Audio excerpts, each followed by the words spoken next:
নমস্কার বন্ধুরা, আমি রূপা চলে এসেছি একটা নতুন রেসিপি নিয়ে। আজকে তোমাদের সঙ্গে আমি একটা পেঁয়াজ রসুন ছাড়া ব্রোকলির নিরামিষ রেসিপি শেয়ার করব। আর এইভাবে রান্না করলে বাড়ির সকলে পছন্দ তো করবেই, আর এছাড়াও ব্রোকলির পুষ্টিগুণও বজায় থাকবে। ব্রোকলিকে আমি ছোটোবেলা থেকে বিদেশি সবজি বলেই চিনি। তো বিদেশি সবজি আজকে দেশিভাবে রান্না করে তোমাদের সঙ্গেই শেয়ার করে দেখাবো। আর এছাড়া তোমরা এটা ভাতের সাথে তো খেতে পারবেই, কিংবা রুটি লুচি পরোটার সঙ্গে খেতেও দুর্দান্ত লাগবে। আর ঝটপট কিন্তু এইটা রান্নাও হয়ে যাবে।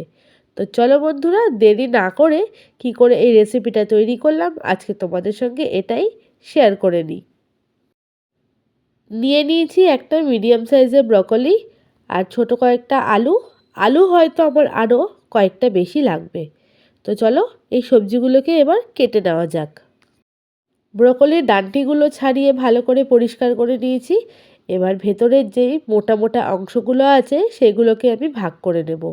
নিজেদের ইচ্ছা অনুযায়ী ব্রকলির পিসগুলোকে তোমরা কেটে নিও। বন্ধুরা, ব্রকলি কিন্তু ফুলকপিরই জাতের একটা সবজি। তবে এ ব্রকলির মধ্যে কিন্তু ফুলকপির থেকেও পুষ্টিগত গুণ অনেকটাই বেশি।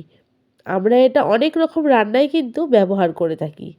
তবে আজকে যে রেসিপিটা তৈরি করব একদমই ঘরোয়া পদ্ধতিতে করব। তো দেখো, ফুলকপি আর আলুগুলোকে আমি কেটে ছোট ছোট টুকরো করে নিয়েছি। এবার একটা পাত্রে বসিয়ে দেব গরম জল। তার মধ্যে দিয়ে দেব লবণ। লবণ দিয়ে জলটা ফুটে আসলে একে একে ব্রকলিগুলো দিয়ে দেব। ব্রকলির ভেতর অনেক সময় ছোট ছোট পোকামাকড় থাকে। জল দিয়ে ধুলেও কিন্তু অনেক সময় এই পোকামাকড়গুলো রয়েই যায়। তো তার জন্য গরম জলে একটু ব্লাঞ্চ করে নেব। সেদ্ধ করব না, এটাকে বলে ব্লাঞ্চ করা। গরম জলে খুন্তি দিয়ে উল্টে পাল্টে নাড়াচাড়া করে একটু ভাপ দিয়ে দিলেই কিন্তু আজকের রান্নার জন্য আমাদের ব্রকলি তৈরি হয়ে যাবে। তো চলো, ব্রকলিটা কিন্তু প্রায় অনেকটাই ব্লাঞ্চ হয়ে গেছে। এবার একটা পাত্রের মধ্যে এইগুলোকে আলাদা করে সরিয়ে রাখবো। আর বন্ধুরা, ব্রকলি কিন্তু কখনোই হাই ফ্লেমে রান্না করতে নেই। এবার ওই নুন আর জলের মধ্যেই আলুগুলোকে আমি 2 থেকে 3 মিনিট একটু সেদ্ধ করে নেব। তো আলুগুলো প্রায় 2 থেকে 3 মিনিট একটু সেদ্ধ হয়ে গেছে। এবার অন্য পাত্রে তুলে জলটাকে ফেলে দেব। পাত্রটাকে বসিয়ে দিয়েছি। এর মধ্যে দিয়ে দিচ্ছি সর্ষের তেল। তোমরা চাইলে সাদা তেলের ব্যবহারও করতে পারো। তেলের মধ্যে ব্রকলিগুলোকে দিয়ে হালকা করে স্টার ফ্রাই করে নেব। ভালো মতন ভাজা কিন্তু নয়, এটাকে বলে স্টার ফ্রাই করা। তো দেখো, এর মধ্যে দিয়ে দেব সামান্য পরিমাণে হলুদ। ব্লাঞ্চ করার সময় যেহেতু লবণ দিয়েছিলাম, তাই লবণের পরিমাণটা কিন্তু একটু বুঝে শুনেই দিতে হবে। 2 থেকে 3 মিনিট হালকা নাড়াচাড়া করে ব্রকলিগুলোকে স্টার ফ্রাই করে নিয়েছি। তো এবার ব্রকলিগুলোকে অন্য পাত্রে সরিয়ে রাখবো। এবার ওই পাত্রে দিয়ে দিলাম আরও কিছুটা তেল।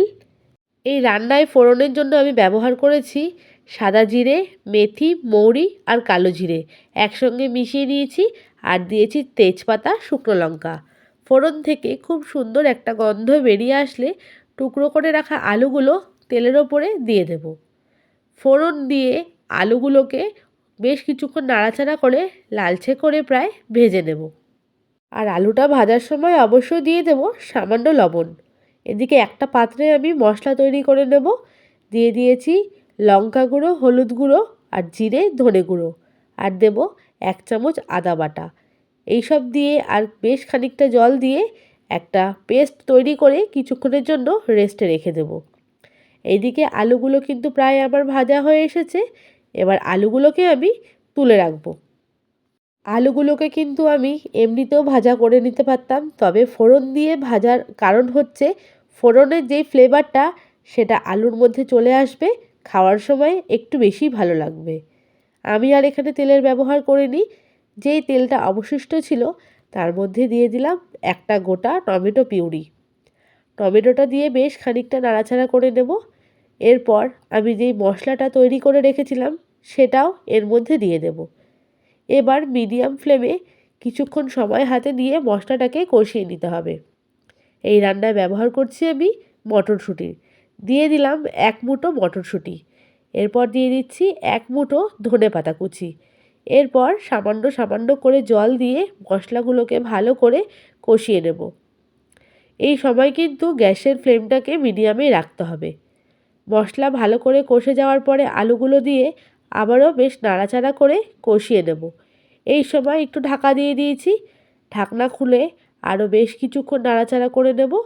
এই সময় দিয়ে দিলাম গোটা চেরা কাঁচা লঙ্কা। তোমরা চাইলে বাটা কাঁচা লঙ্কার ব্যবহারও এর মধ্যে করতে পারো। তো দেখো বন্ধুরা, মশলাটার জল কিন্তু প্রায় শুকিয়ে এসছে। আরও আমি খানিকটা জল দিয়ে আলুর সঙ্গে সমস্ত মশলাগুলোকে কষিয়ে নিলাম।